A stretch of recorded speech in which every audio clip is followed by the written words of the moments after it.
Hey, what's going on, everybody? And welcome back to another episode of the greatest baseball show on YouTube. It is Baseball Adjacent. I am your host, Taco Josh, and that right there is America's pitching coach. It is Justin Arth. We are talking about the playoff chaos that has happened in the last week. We have a week to go till the postseason, so it is crunch time. We're talking Reds. We're talking Detroit is falling. The Mets are falling. The Dodgers are kind of limping to the end here. And then we have award predictions at the end because it's award season. And they give those out at the end of the year, and we are almost at the end of the year. So we're going to try to predict them because now most of the games have been played.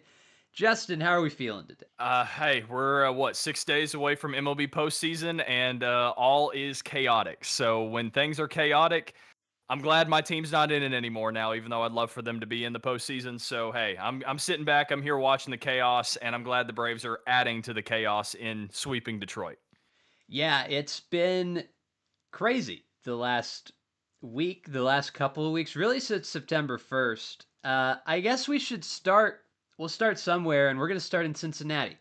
Cincinnati is now a playoff team somehow. We talked about last week they needed a lot of help, and the Mets have provided a lot of help with their collapsing. We'll talk about the Mets in a minute, but I'd like to talk about the Reds currently and give them their props because they have hung around really well this entire season. It's not been an easy road for them, but they are now, as we record this, record wise tied with the Mets, and they have the tiebreaker. And I think that's impressive after the season that they have kind of gone through and the roster they currently have. They've had a lot of breakout guys. Andrew Abbott to start. Hunter Green has been good. Some of the lineup has performed really well. Ellie De La Cruz obviously is one of the premier talents of baseball. And yeah, I think the Reds are in a great spot, really, roster wise and moving forward. Absolutely. And you even look back to since being swept by the Athletics back on September 12th, 13th, and 14th, they've rattled off a lot of wins. I mean, they haven't won every game that they've played, but they've swept in 4 games a pretty solid Chicago Cubs team, or at least a team that we think's really solid in the Chicago Cubs, just to kind of get back in the chaos. So all props to Cincinnati. I mean, Andrew Abbott has been absolutely amazing this year. The pitching has really kind of been really good for Cincinnati and what's kind of held down the fort for a long time. Brady Singer has even performed really well at times, or at least has gotten really good results whenever he's been on the mound, even if the ERA doesn't necessarily say so. So these pitchers are really kind of holding down the fort right now and allow this offense that has been inconsistent at times to finally find it. And they're playing some good baseball right now. They're winning close games. They're winning shootouts. They're just winning baseball games. We talked about last week. Uh, a good stepping stone for them is going to be just finishing above 500. Obviously, postseason would be the dream. The Reds are now in a position where they control their own destiny. They have the tiebreaker. They're tied with the Mets. If they win out, they are a postseason team guaranteed. Now, will that happen? Likely not because baseball. But they are in control of their own destiny, and you have to feel like the way that the Mets are currently going, if they go 3-3, they're a playoff team at this point. Looking ahead, definitely 4-2. You have to feel really good about that because that's going to make the Mets go 5-1 this week. Uh, what record do you think the Reds need to put together in this last week to make it into that dance? Well, the thing is, you got to look at who they're playing. I mean, they play Pittsburgh for 3. One of those will be a skiing start, and then Milwaukee for 3. So the thing is, I'm feeling, hey, if you go 3 for 3, you at least put the pressure on where the New York Mets are, but you really put some pressure on it if you're able to get a sweep of the Pirates, and then you could take 4 out of 6. And just take 1 out of the Brewers series with a team that's probably clinched the 1 seed at that point and probably not going to play everybody. So there's a shot that you could really put some big pressure on the Mets here, and we've kind of seen that if you put a lot of pressure on them, they're going to fold, or at least that's what they've been lately. So let's transition to the Mets here because they've had a rough go of it as of late. We talked about last week if they just played 500 baseball, they'd be in a good spot. They haven't really done that, obviously. Jacob Young made an insane catch uh, today as we record this, probably yesterday or a couple days ago as you're watching at least. And that kind of sums up the Mets' entire season. Not There's been some Yeah. tough luck, but they also have not executed when they've needed to. Juan Soto, he hit a career high number of home runs. He still has 100 RBIs. It's been like an entire team collapse for the Mets somehow. There's not really even one part that you can point to. The bullpen, obviously, Helsley has not been good, but also the rotation. You can't even pretend that they've been great. And the lineup has holes, that there's been gaps where they just have not performed this year. It's really been an entire team collapse out there in Queens. And looking ahead to begin the week, this week they play the Cubs, and then they finish with the Marlins. The Cubs are not necessarily an easy team to play here, so I think the Mets are likely. You're feeling pretty good about 3-3, and you're hoping for some luck that the Reds lose a couple of games.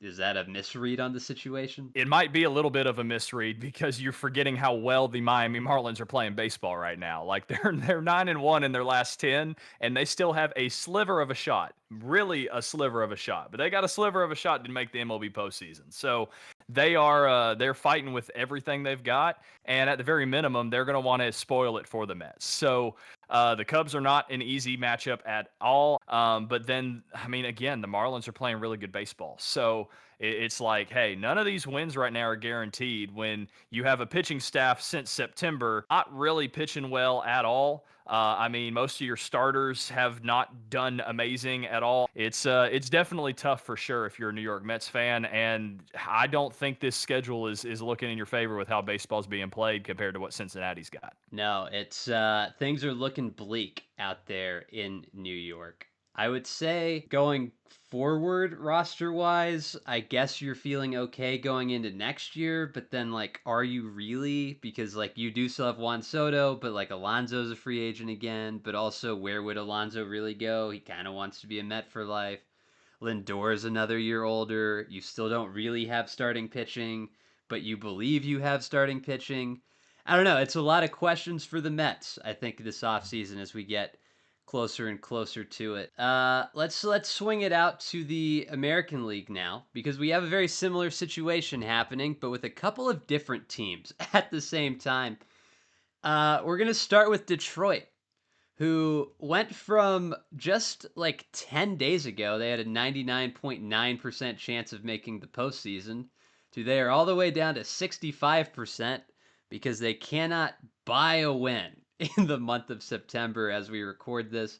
They have, it looks like 3 wins, maybe 4 wins in the month of September. It's been a bad time. And then that's okay because they had a 9.5 game lead. But the Cleveland Guardians have reeled off 10 in a row. Now they lost today on Sunday as we record this, but the gap has closed. And suddenly that is an interesting race going down the stretch. And we have penciled in Detroit is going to win that division essentially the entire season. And we now are at a point where I don't know that Detroit is going to win that division at this point. Yeah, call it the baseball adjacent commentator's curse because we've been saying that all season that Detroit's got this division, and now they've got a half game lead as of the time of recording. Going to play a Tuesday, Wednesday, Thursday series against Cleveland, a team that just swept them and is a half game behind.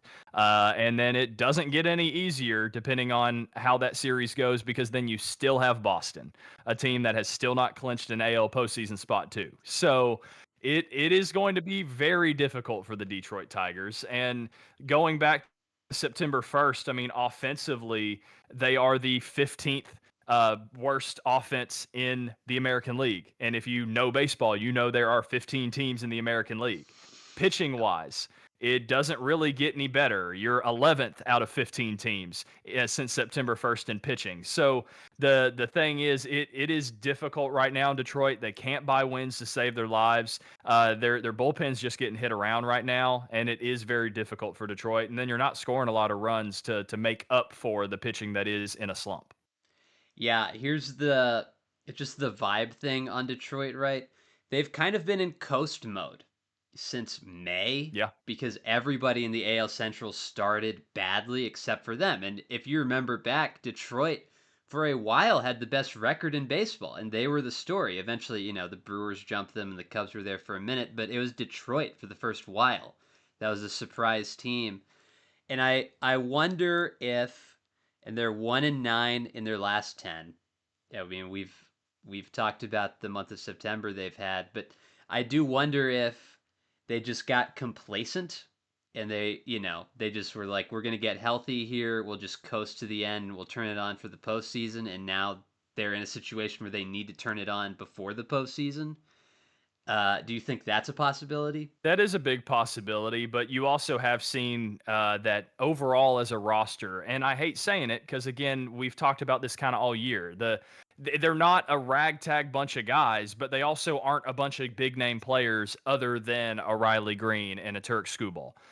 So there are guys that are more volatile in how they perform, and you're not seeing them overall perform. I mean, like I love me some Zach McKinstry, but Zach McKinstry's not been amazing as of late, and he was a huge piece in that first half of the season. But again, can you rely on someone that big? Or excuse me, someone that of a utility kind of mold to be that big of a piece for you offensively.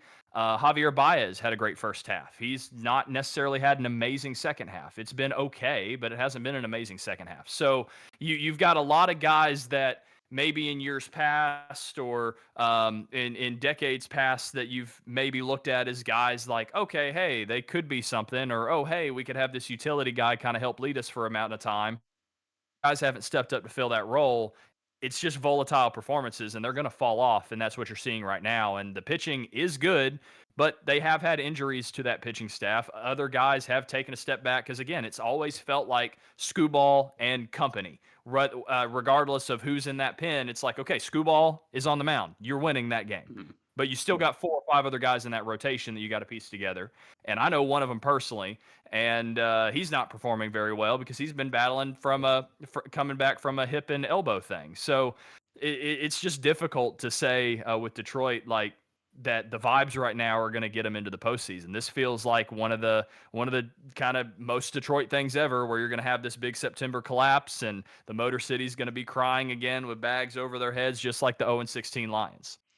Yeah, it's I guess let's talk about this series that's coming up because the series decides the American League Central, in my opinion.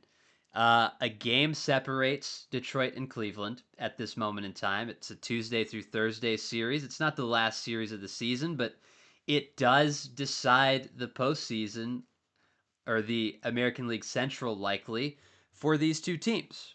Um, Game one on Tuesday, it's going to be Scooble on the mound against Williams. It seems like Cleveland is in a spot here where they are matching up well against what Detroit is bringing to the mound. Game two is Jack Flaherty and Bybee, and then Detroit has not announced a starter for game three, but it is Messick for Cleveland. We talk about, hey, Detroit is going to win the Scooble starts, but I don't know that that's necessarily true come Tuesday night Yeah. at this point in time. Now, Scooble is going to go out and do Scooble things, likely, but I don't know. I think it's far from a guaranteed win in this situation, playing Cleveland in Cleveland.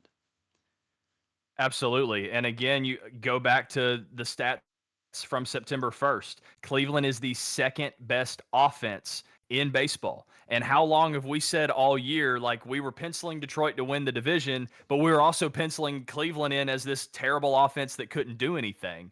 And so obviously commentators curse again here, but Cleveland's been September 1st in the 20 games that they've played. So the most sample size of any team in the American League. They have the second best offense behind Seattle, and then they are the best pitching staff in all of the American League since September 1st. So it I mean, Gavin Williams almost threw a no hitter a couple starts ago.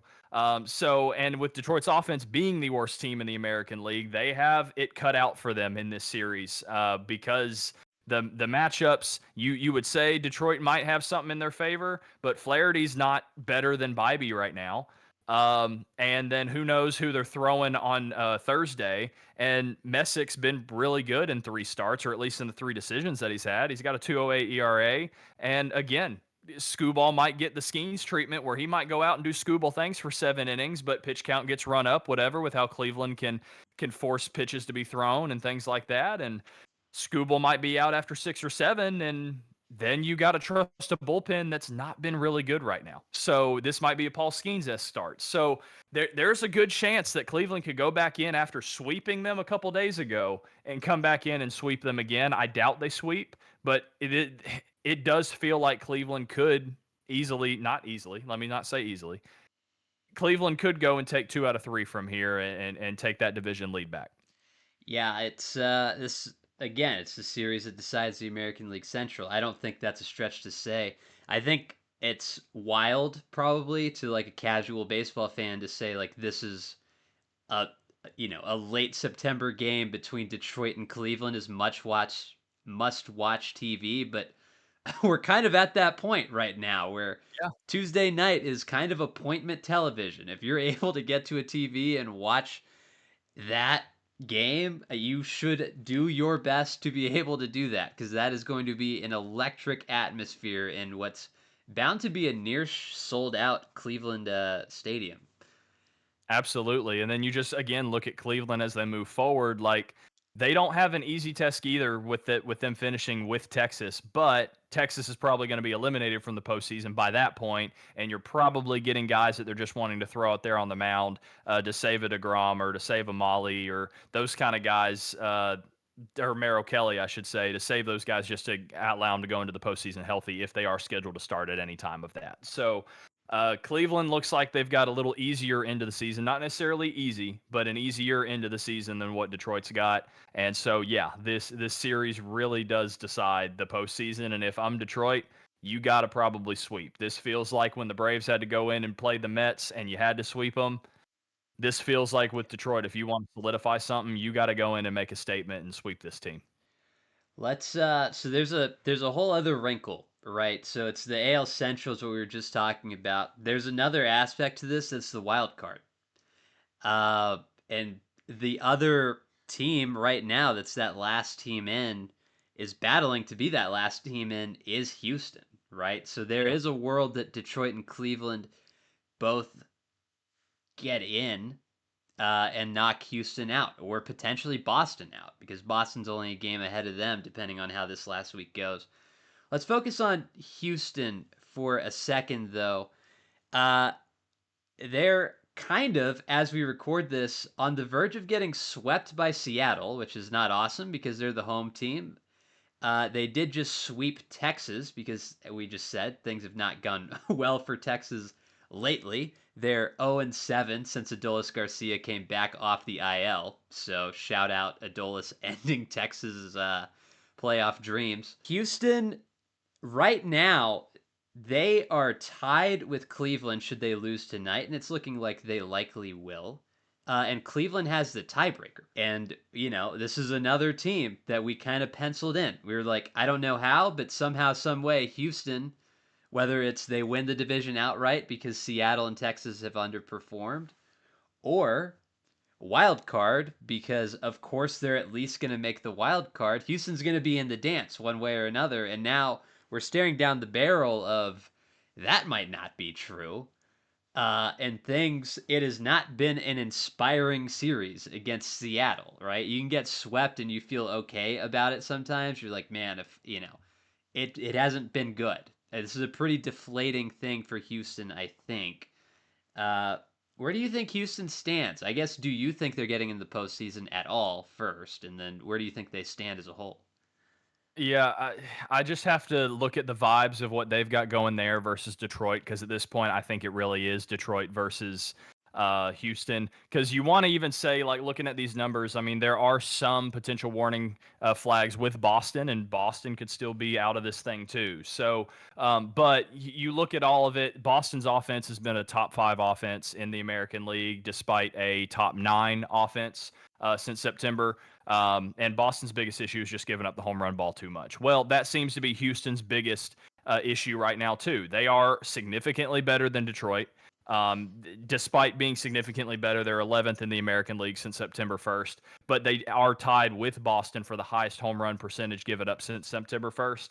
They're not striking out a ton of guys. They're on the lower end side of that, and they're walking a decent amount of guys. But then offensively, they're still 10th out of 15, so not amazing offensively, but that is significantly better with where a lot of these other teams that they are kind of fighting for the spot for is, other than Boston. So you feel good if you're Houston about at least what the underlying numbers since September 1st are saying. But again, it's vibes on vibes here. So we're trying to vibe check this thing between a Detroit and Houston. And I'm just feeling, even though there are warning signs in Houston and everything could go very wrong, the vibes feel better in Houston's category to at least take a spot than what Detroit feels right now.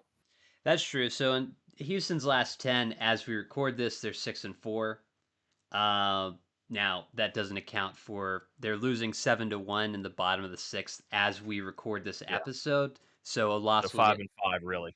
yeah, they'll get tacked on to the end of that. Um, they have the A's coming up on the road, so they're in Sacramento, and then they finish the year on the road in Los Angeles, and that would be the Angels, not the Dodgers. Uh, it gets easier, I guess, is the like silver lining. Ideally, in an ideal world, it gets easier. Although that Athletics lineup kind of bangs a little bit, so Yeah. I would not take them super lightly. Like the A's are a team that could definitely mess around and accidentally win 2 out of 3 at home against any team in the major leagues right now. But especially coming off of what's looking like a pretty demoralizing sweep, maybe the vibes are not as high. You come in flat and you lose game one, and then you're staring down the barrel of like, golly, we got to win. We need to have to win at least one of these two remaining games. Uh, I don't know. I think Houston's in a real interesting spot because I kind of am in the other camp where I don't know that I trust them right now more than I do Detroit at this moment in time. Detroit hasn't been as hot, but I like the beginning of the season for Detroit. I feel like the potential is higher in current state than what Houston is rocking out currently, and that's not necessarily what the numbers say recently. But I think as Yeah. far as like teams that are able to turn it around on a dime, I don't think either one can. But I think Detroit, I Absolutely. would feel more comfortable guessing that they maybe could. Well, and some of that again comes from the fact that we've seen Detroit be a really good baseball team at times this year, and Houston's always kind of been like there and thereabouts, but have never been the team. They've always kind of had a question mark. Now, Houston has not set any pitcher at all for any of the remaining series, minus Javier on Tuesday. But again, Javier versus Springs. Springs has been good at times, and this Athletics lineup can mash. But just looking at starting pitching matchups, most of the betting sides would probably go towards Javier and that Astros team there. So you can't overlook the Athletics and you can't overlook the Angels, but it's one of those that again, determining what Detroit and even Boston has to end the year, you do like what they have to face to secure a spot in the postseason versus what Detroit has to do, especially if it all goes wrong in Cleveland. Yeah, for And vice versa too with Cleveland. If things go wrong for Cleveland, yeah, you still look at what Houston's got schedule wise to finish off the year, yeah. and you would at least give them the advantage that way. It'll be an interesting last week here in the AL. The AL, by the way, just as like a personal note, and not a personal note, but still a baseball note. Only one team has clinched the postseason at this point in the American League, which means technically there's still a lot of spots open. There's a lot of wiggle room for a lot of these teams. Toronto is the only team that's 100% stamped in. There's a lot of teams you can pencil in, but nobody at time of recording has a 100% we are in the postseason except for that Toronto team. So there's a lot of balls still up in the air. Like we said, Boston could stumble. I mean, there's so many things that could go wrong for everybody in the last week. Chaos certainly could happen. I mean, the Mariners could slip. They got the Dodgers in one of their remaining series, and that's Yeah. not an easy task. So, a lot of things still up in the air in the American League, man. Yeah, if you haven't got your MLB TV subscription at that reduced price, I'd go get it right now. Yep, there's a lot of baseball to watch this week, man. Let's speaking of the Dodgers, let's transition over to them. They got a lot of problems. And I know that it's like, man, we talk about the Dodgers a lot. They're a good team. All right, they're in the postseason. People are going to talk about them. Sorry, we're going to talk about them right now. They have a lot of problems. Their bullpen, being one, is so bad that Otani offered to pitch out of the bullpen on the understanding that that meant he was going to have to play the outfield. Dave Roberts obviously was not committal about that. If you want a whole video about that, it's right above my head right now. You can click on it and watch that to your heart's content. We've talked about that, so we're not really going to talk about that anymore. But the bullpen has been a problem for them. I mean, Otani pitched 5 no-hit innings, and then they lost. They allowed 9 runs after that, and they lost to the Phillies in that game, and that's not great vibes. The starting pitching as a whole has not been incredible this whole season. We've talked about they don't really win games when they don't score a bunch of runs, and part of that is due to the bullpen, but part of that also is the starting pitching hasn't been phenomenal. Will Smith is now out with an injury, and that means Rushing or Rortvedt are about to have to catch some games. And nothing against those two guys, but that's not Will Smith behind the plate, who's one of the game's best catchers. So there's a lot of holes for the Dodgers. Now they're in the postseason, so that's not a question. But how are we feeling about a deep run for the Dodgers this year? I feel better about it now than actually what some people probably should. And a lot of it is going back and looking at those September since or the numbers since September 1st. I mean, we talk about the issues that they have had pitching, like the bullpen issues and the starting pitching issues. Despite all of that, since the start of September 1st, they are the second best pitching staff in all of the National League. So, do they strike out a lot of guys? Absolutely. Do they walk a lot of guys? Absolutely. But they're not giving up a ton of home runs. The BABIP is pretty low. The left on base percentage is fairly high. The ground ball percentage is okay, and the home run rate's okay. And the ERA, again, is second best in the National League since September 1st. So, on paper, we can micromanage things, we can overanalyze a lot of these things. But there's too many guys on that roster, even if the lineup is slightly less deep with Will Smith being out of that lineup, which again, in the postseason, you want to have the deepest lineup as humanly possible. You want to be able to strike fear into a pitcher 1 through 9, not just 1 through 4. But that Dodgers 1 through 4, that Dodgers 1 through 5 is probably one of the best we've ever seen in the history of baseball. So the thing is, those guys will perform in the postseason because we've seen guys like Freddie Freeman do it with injuries. We've seen Shohei Ohtani and what he can do. They've already won a World Series now. So this core has been there and done that. And if you want to talk about the catching issue that they have, Rortvedt, since joining the organization from the trade deadline from the Rays on July 31st, he has had a 294 batting average, which is not bad for a catcher, despite the limited amount of games he's caught. I think he's only caught 30 or so games since joining the organization. But even then, he's caught two of the almost no hit bids that they've had. So, from the catching defensive perspective, solid defensive catcher, and you're going to need to win those type of defensive games whenever you are playing in the postseason. Like, you need a guy that's good at pitch calling, you need a guy that's good at receiving, you need a guy that's going to get some called strikes. And he is swinging a fairly hot bat whenever he is in the lineup. Dalton Rushing, I haven't done much of an in-depth look at him, but I feel fine if Rortvedt has to play as a catcher. Like, I've seen guys that are maybe not the dude play or play in a bottom of a lineup for a World Series team, and then they end up being the guy that ends up hitting the game-winning double that clinches them a World Series.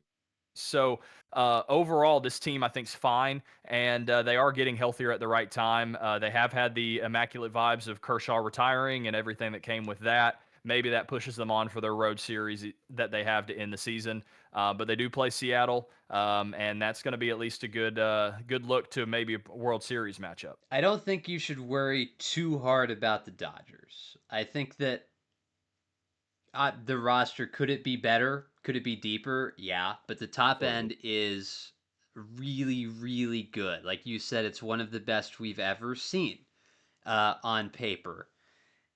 Does that guarantee them a deep run? No, it doesn't. The pitching for me is still a question mark in spite of the numbers lately. I think it's They have the names. I believe in the starting pitching more than I do the bullpen, to be honest with you. I believe in Otani. I kind of believe in Snell. I think the playoff Kershaw thing is kind of over. Now that's gonna bite me in the ass here in a couple of weeks, but I Well, hey, kind of this believe. he can't go out that way. He can't go out that way. Right, I kind of believe that Kershaw has figured it out in the postseason. He's won a World Series. I just kind of believe that that's gonna go at least okay. My question, the big question for them, to me, is still the bullpen. Can they, once they get to the seventh inning, the sixth inning, the eighth inning, do they have the ability to hold that lead? Because that's been a problem for them this year. And can they even get to that point with a lead if they're not scoring Yeah. a lot of runs and they don't get production from depth pieces? So I don't know. That's going to be the question for the Dodgers. I guess let us know. Are you guys concerned about the Dodgers? Are we overhyping this? Are we underhyping this? I think the Will Smith injury is a legitimate concern if you're a Dodger fan. It is. I think that's a big piece. That is not a minor inconvenience. That is a pretty critical part of your roster. Let's transition from playoffs to awards because awards are awesome and cool and everybody loves getting an award. We are not a participation trophy type of podcast. We're picking the big 3 awards, guys, for the American League and the National League. There's no tricks to this. This is just what it is. We got AL and NL MVP predictions, Cy Young predictions, Rookie of the Year, those are the 3 we're gonna do. So we're not gonna do the Gold Glove thing. We're not gonna do the Silver Slugger thing. Those are the 3. So comment down below before you hear us talk. Who are your 6 guys in those categories? And Justin, I'll let you go first. We'll start. We'll start easy. You just go wherever you want to go. Pick an award, and we'll go from there. Well, it's most fitting that we start with the most valuable player, if that's where we're going to start. So we spend a lot of time talking about the American League, so I guess let's just start there. So my AL MVP pick is Cal Raleigh.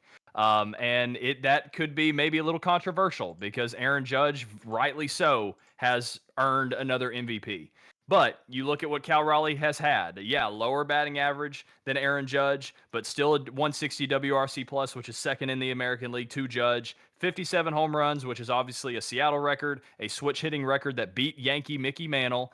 He's 5 homers behind Aaron Judge's AL record from 2022. He's got a higher defensive WAR than Aaron Judge. He's got a 16.2 to a negative 4.4 that Judge has. 119 RBIs, which leads the American League, and he is a catcher that has caught 152 games this year. Do I need to say anything more? I mean, yeah, the average is low. The slash numbers are a little lower than for an MVP's liking compared to Aaron Judge, who's hitting like what, 340 or something like that. Mm-hmm. But I mean, what you're seeing from him night in, night out as a catcher, I think this does deserve an MVP trophy, especially with the season that he's had, because catchers typically don't have offensive seasons like this every now and then. It's rare that you see one. I think he deserves the MVP for that, and that is what I'm saying for my AL MVP pick. If I were to choose, I would pick Cal Raleigh, and here's why. Before Yankee fans get mad at me, I'm gonna defend Judge. I'm gonna give you the Judge point of view in a minute. Here's why I think Cal Raleigh should win MVP, though. I'm not gonna copy any of the things Justin said. All of those stats are still true. They haven't changed from when Justin was talking to when I'm talking. But I think you have to wait in there that those are numbers from a catcher. Uh, right? It's obviously so much different if Cal Raleigh is let's call it third baseman, right? Or a first baseman or a corner outfielder, right? I think at that point you're like, no doubt Aaron Judge. But I think you have to wait. This is coming out of a catcher position, and it is a season that we have not really seen before out of the catcher position, right? He set the catcher record. He set the switch hitting record for home runs. He set the Seattle record for home runs. The average is low. That's what people are going to point to, but it is an all-time great season out of the catcher position that in my opinion needs to get rewarded. Now, here's the argument for Aaron Judge, okay? He is better in almost every way. And I understand that. The average is like 70 points higher. Okay. Aaron Judge is hitting 329 as we record this.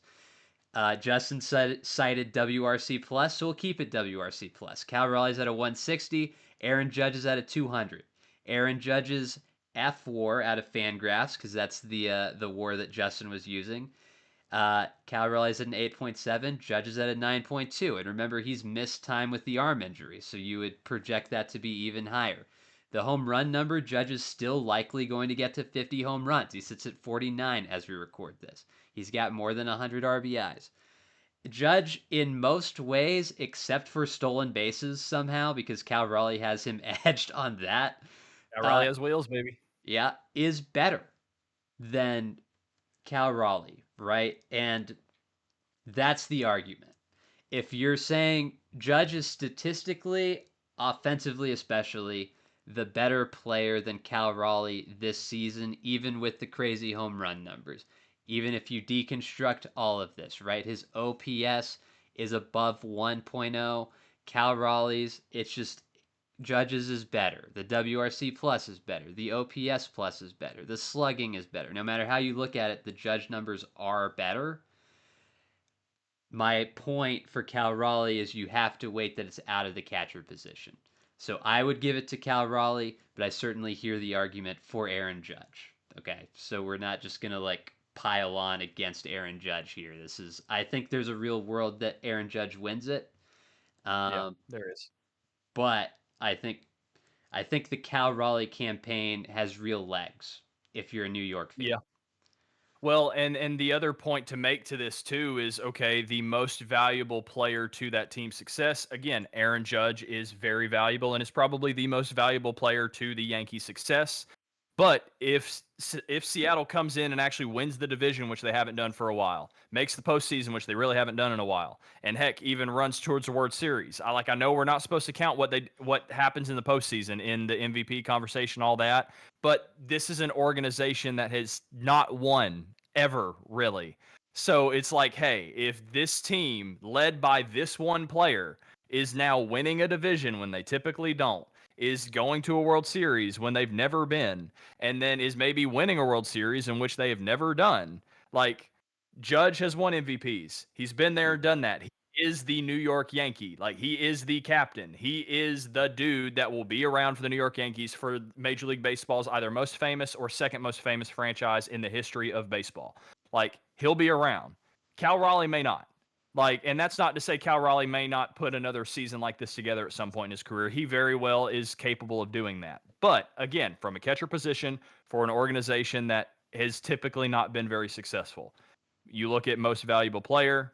Maybe I'm like Harold Reynolds or something with my take right now, but most valuable player for a franchise that's typically not winning, and now they're winning. Enough Yeah, said. it's it'll be interesting. That's the most interesting one to me. Let's swing it to the National League MVP. I assume we both have Shohei Ohtani on this one. Uh, No, I don't.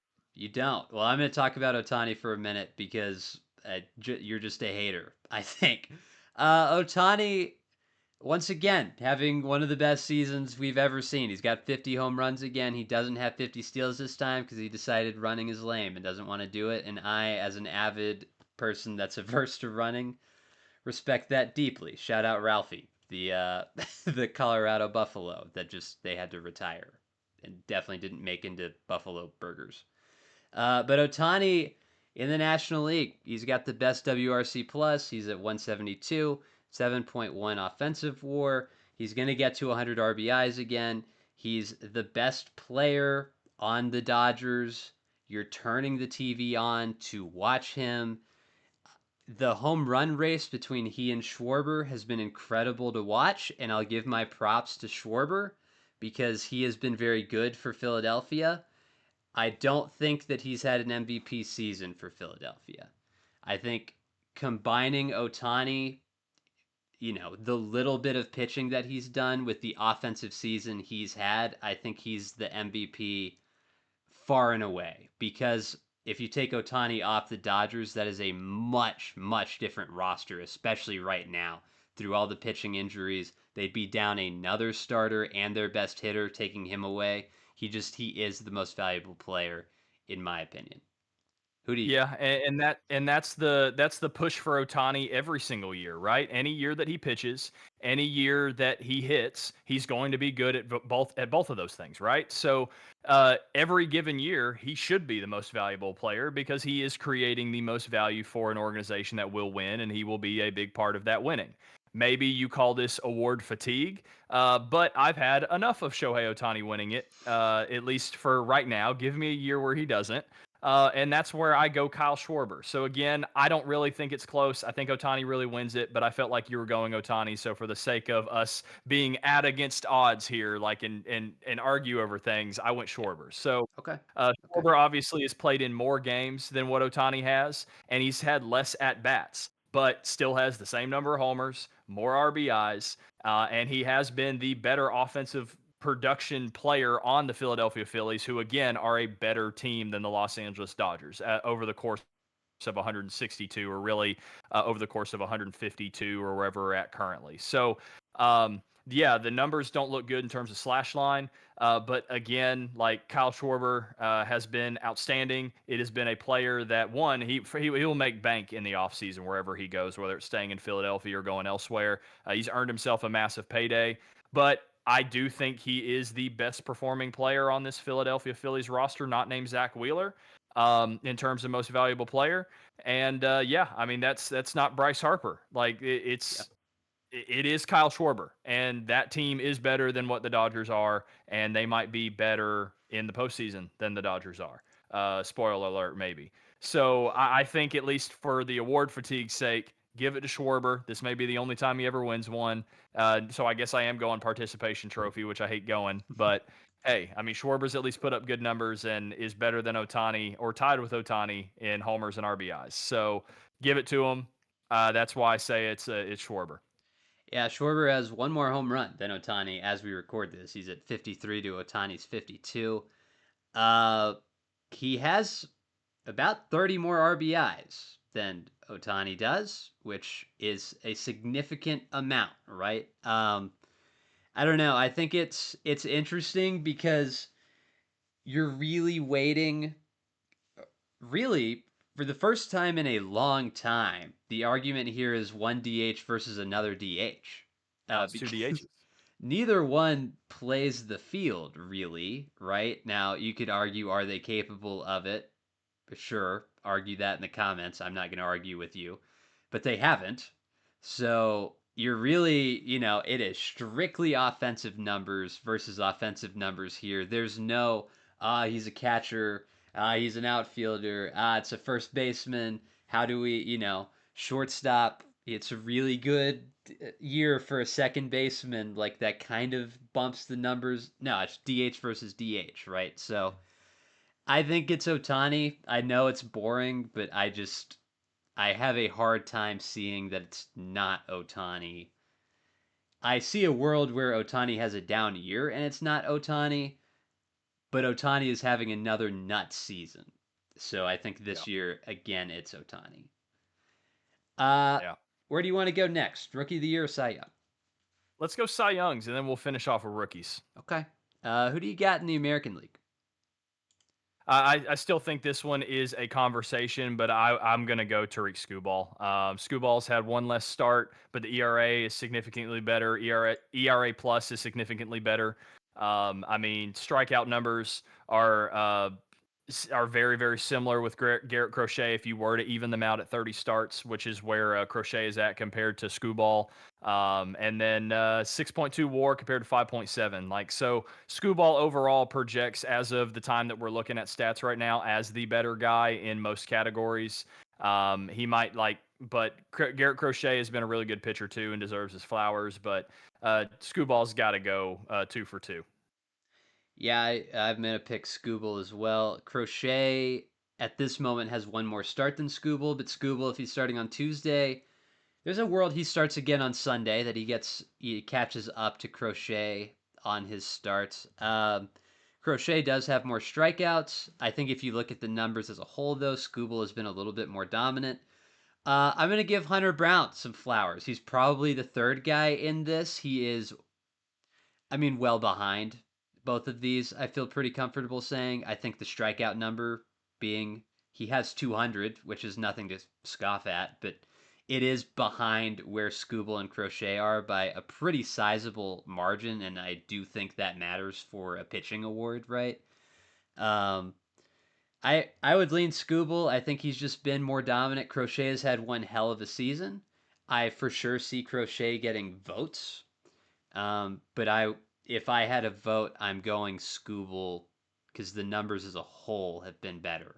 Like we said, I would Crochet has agree. more strikeouts, and it's probably more than just one game's worth of strikeouts. It's probably about half a game's worth of strikeouts, but it's not a negligible amount for me to bump it to Crochet because as we record this right now, we're talking about 16 strikeouts that are separating them, and Crochet has one more start. So if Scooble goes out and strikes out 10, we're talking about 6 strikeouts, and that to me is not a differentiator when the ERA and the FIP and every other number leans towards Scooble. So that would be my lean there.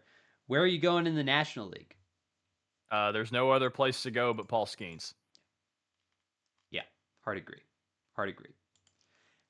He's just Rip been Zach Wheeler. he's been good. He's been really good. Now, I guess let's have this conversation for fun. I guess if Zach Wheeler stays healthy, is there a world he's one of the best pitchers in I baseball? think I don't know there's about this year. Yeah, Zach Wheeler has had a step back in Zach Wheeler terms, and Skeens has been so good. But the one knock you could give to Skeens is the fact that they haven't won every start that he's gone out. So like Wheeler would obviously have a better record wise. And again, we go to like on the football side. I'll say it as a quarterback myself. Quarterbacks are not a win stat. Or winning is not a quarterback stat, is what I should say. Mm-hmm. Wins are not necessarily a starting pitcher stat either anymore with how games go. But Skeens has kind of had the rough end of the stick here in terms of him giving up one run and then not giving up or not getting anything in terms of run support. So he's got a 2.03 ERA. Like, come on. Like, Yeah. if you're 10-10 with a 2.03 ERA, like, dude, like, that just, it's all offense. He hasn't missed a start all year. He's going to make a full season worth of starts. Mm-hmm. Dude is striking out a lot of guys. Like, I mean, not giving up a lot of runs. Like he's amazing. Like he won Rookie of the Year last year, and now he's going to win a Cy Young in his second year. Like I still think it would be Skeens, but the conversation would be there for Wheeler. I think if he would have stayed healthy all year.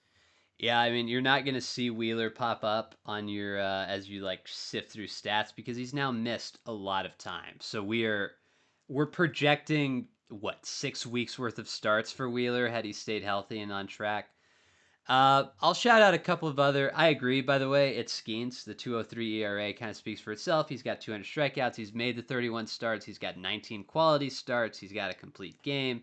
He's not quite going to get to 200 innings, but that's a pretty tall order in today's game of baseball. Uh, I'll shout out some other guys that have had nice years. I mean, Logan Webb, right, leads the league in strikeouts right now. He has more than Skeens. He has one more start than Skeens. So do with that what you will. And we're talking about 2 strikeouts. So it's, Yeah, again, not a negligible number. He's got a 3.27 ERA. He has walked 2 more people. He's not your Cy Young winner, right? He's not better than Skeens, even though the record might suggest so. There's been some guys with some nice seasons. Christopher Sanchez, I'll shout out as a Philly that has stayed healthy, right? He's made 30 starts. He's got a 2.66 ERA. Didn't make it on the All Star team, of course, because he started on Sunday. And you don't make the All Star team when you make on Sunday. That's the league's fault, not the All Star game's fault. But he'll get to 200 strikeouts. He's had a nice year. Freddie Peralta's had a nice year in Milwaukee. Again, these two are not Cy Young winners. They will likely get second and third place votes, but they're not going to beat out Skeens. I don't think, even though the record might suggest otherwise. Peralta is 17-6, right? But the rest of the numbers are not. If you stuck yeah. Skeens on Milwaukee, I mean, the Might record might you would might likely be see. 20-0. Yeah, the record you would likely see out of Skeens would be unbelievable. Uh, so yeah, I think Skeens far and away, he's the guy. So that leaves Rookie of the Year. You want to go AL or Yeah. NL? Let's go AL so we can have the argument at the end. So I think with the American League side, there's no other place to go to but the big Amish Nick Kurtz or Nick Kama Kurtz. 291, 385, 615 is what he's slashing. 33 home runs, 81 RBIs, 169 WRC plus, a 4.2 WAR at first base, which is better than like Matt Olson, who has the highest first baseman WAR in the National League. Mhm. I mean, he's completely stolen the show since arriving on the scene in Sacramento. He's played most of the games in Sacramento. Obviously, by the time the season comes to an end, you play 162 overall over the course of a season. He's played, I think, 111 or something like that. Mhm. At this point, and they still got 5 or 6 games to go. So he hasn't really struggled at all in the season. He's come up in the clutch. The only guy that could have even had a case for the American League Rookie of the Year would have been Roman Anthony, but again, that's more off of hype versus what he really did at times. But then the injury to that kind of cut the or kind of nullified that. So Nick Kamakurtz is definitely the American League Rookie of the Year in my opinion. Just to, and we're talking about this in 110 games, right? He's not played Yeah, even a full season, which is nuts, right? For him to have accumulated all of this stats. I mean, Justin just said some of the stats he's had. Kurtz is 22 years old, right? yeah, If we project this out, if we just take the numbers on Baseball Reference and that gives you the 162 game average at the end, we're talking about a guy that would have had 49 home runs this year, right? And he's got a 1.0 OPS. He's 22 years old. This is an unbelievable rookie season. In 2/3 of a year, he's accomplished more offensively than a lot of guys that have played full seasons. Like, this is a legitimate, like, if he plays the full season, I don't know if it's MVP worthy, but he certainly, you're looking at like a top 10 MVP. yeah, Uh, and he might still sneak a couple of MVP votes from people that are just tired of voting for the same people over and over again and get like a MVP 38 or however deep they go onto their baseball reference yeah. page. But it has been an unreal season for him. Uh, you shouted out Roman Anthony. I'm going to I shout out did. Jacob Wilson because if you remember back to the beginning of the Another year, good one. he was the guy. We were like, oh yeah, he's going to win Rookie of the Year because it's been nuts. He's been healthier than Pena. Like, he's been good. He still has had a really nice year, right? The batting average has fallen a little bit, and when I say fallen, he's all the way down to 318, right? He is Yeah, still raking. He's not really striking out. He still is not really walking at all. So do with that what you will. He's got a 124 OPS plus, right? And he's going to have played more than he's going to have gotten to closer to a full season than Kurtz has. Now he's missed some time due to injury, but I just want to shout that out. He's had a really nice year. He doesn't really hit for pop. He has the slowest swing in the league, according to StatCast. So do with that what you will. But he's had a yeah, really nice year this year. Not yeah. certainly not winning Rookie of the Year, but worth shouting out. Yep. I think. Oh, absolutely. Jacob Wilson definitely deserves a shout out. And the unfortunate case is the other rookie of the year, the guy that's going to win the rookie of the year is the guy that came in and just stole the show on the same organization that you're in. So again, you're his teammate. You've got a good core moving forward. This offense is mashing because of you two, or partially because of you two. But yeah, I mean, either way, the Athletics are going to get that prospect incentive pick, and they will be fine. But yeah, Nick Kamakurtz came in and just stole the show, and that's why he's going to be the one winning it on the American League side. Yep. I want to correct something that people almost certainly are going to take the wrong way, and that is I mentioned Jeremy Pena because that was the other young-ish American League West shortstop to compare him to. I know that Jeremy Pena is not a rookie, okay? And I know if you commented that, you're now going to delete that comment. So leave me alone, people. Let's move out to the National League. You said there's going to be an argument. I'm assuming you're going with the Braves guy then. That's the only logical conclusion I have from that. So why don't you tell me what Braves winning the NL Rookie of the Year? Yeah, I think there's a certain Brave by the name of Drake Baldwin that deserves to win the Rookie of the Year. And obviously, let me just put my Braves bias for a second. My team isn't going to be in the playoffs the first time in 2017, so let me have this. That's my first argument. But the real argument to say here is, despite Cade Horton being as amazing as he has, again, he's probably going to be the guy that actually wins the Rookie of the Year on the National League side, and 100% deserves it. I had him on my fantasy team. I love watching Cade Horton pitch. Really great pitcher for the Chicago Cubs. But Drake Baldwin has contributed more to the Atlanta Braves season and has played longer for an Atlanta Braves team that, again, has been bad, but he has been really good. He has had a couple times where he struggled, but Cade Horton has not pitched as long on the Chicago Cubs roster as what Drake Baldwin has been on the roster for the Atlanta Braves. And then to add to that, he's shared the catching role with Sean Murphy. They haven't played interchange. They've played interchangeably for a while. It was every other night they were playing, or every 2 days. Drake Baldwin was going in and playing, and he was mashing when he'd go in and play. It wasn't until the Marcell Ozuna trade rumors that then Drake and Sean would actually start DHing and catching the same night. But through all that, a 271 batting average, 2.8 WAR as a 22-year-old catching rookie, 18 homers as of currently, 75 RBIs, and again, he's catching. It's a catching position, like we talked about Cal Raleigh. It's hard to produce offensively, but he's producing offensively. On top of that, he doesn't strike out a ton. He performs in the clutch. He's hit a couple walk-off home runs or walk-off hits for the Atlanta Braves this year. He's calm, cool, collected, and everything. Nothing seems to phase this guy. And he is showing that he could be the catcher of the future and force the Braves' hand in terms of letting go of Sean Murphy before the end of this contract. Do I say they do it this offseason or going into next year? Probably not. But there it is a conversation for the future if Drake Baldwin continues to perform the way like that he does. And Drake Baldwin, in one case or another, until Cade Horton appeared, was the runaway National League Rookie of the Year. So the thing is, I think overall, again, from the catcher position, not playing as many games, splitting it with another all-star level catcher, like he's performed in a way that I think deserves Rookie of the Year. Now, again, I will clarify this: all you commenters, commenters, whatever. Yes, Cade Horton will win it. Yes, Cade Horton deserves it, probably even more than Drake Baldwin. But I am an Atlanta Braves fan. Let me have this. I need the prospect incentive pick. I need more prospects in my organization. And Drake Baldwin is a good kid. He deserves it. And he's actually performing. All right, case closed. Go to Cade Horton.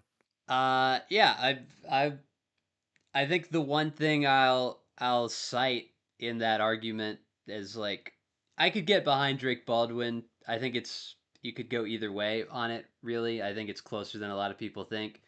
But they've played about the same amount of time in the big league. It's about 2/3 of a season is what you're looking at for both Horton and Baldwin. It's really hard to me to for the rookie of the year, especially because you have both pitchers and hitters involved in this, and obviously MVP is too, but MVP normally is a hitter award. It's how do you weight, you know, what a starter brought to you in 20 starts versus what, Drake Baldwin out of a catcher slash DH platoon guy brought to the Braves in 120, 130 games or whatever. It's hard to weight.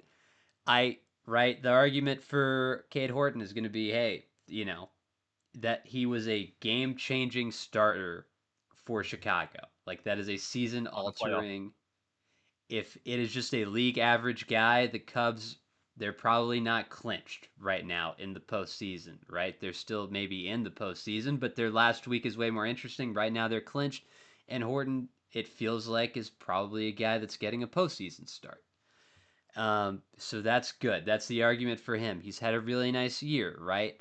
The FIP number kind of indicates that his ERA has gotten lucky. He's gotten a little bit lucky in his starts, right? I don't know how much you weight that analytic with other ones. I don't know. To me, it's kind of a toss up. I guess I would pick Cade Horton, and that's just solely based on the Cubs are better, and I think that if the Braves are a playoff team and the Cubs sucked, then I would probably say Drake Baldwin, right? If the teams were reversed but the players were the same, I think that unfortunately for Rookie of the Year, that kind of matters. Your team Yeah. being good. So I think my lean is that people will vote for Horton, but I could see either one winning. I got two other guys to shout out. I'm going to shout out the Brewers boys, Isaac Collins and Caleb Durbin. Again, neither one of them rookie of the year guys, but worth shouting out on, a roster that somehow has manufactured the best record in baseball at this point. Uh, those are stars in the making, probably, if you're Milwaukee, right? You're feeling really good about this year, and your roster's super young. So you're feeling really good about years in the future, potentially. So, again, those two guys, not your rookie of the years, right? We're talking about a 106 OPS plus for Durbin, a 116 for Isaac Collins. Neither of those are really touching what Jake Baldwin is doing, but worth shouting out, in my opinion. So, Absolutely. I think that's going to do it for us. We're right at about an hour. And so I guess let us know if there's anything we missed. We did not hit every team, but I think we hit a lot of the important stuff. I think that's fair to Absolutely. say. Yeah, that's definitely fair to say. And hey, maybe the next thing we got coming for you guys is hey, why your team that is in the postseason may not win a World Series. So stay tuned for that that podcast talk next week. Yeah, if you made it this deep into the episode, hit subscribe. Let us know because I know like 20% of you that watch make it to the end, but Justin's going to give you a player and actually comment it this time. Yeah, actually go and comment hashtag Baldwin Rookie of the Year. We're Okay. getting that hashtag started now. Baldwin Rookie of the Year. Drake Baldwin's your player. Go Braves. Deuces. Let us know what we missed. We'll catch you on the next one.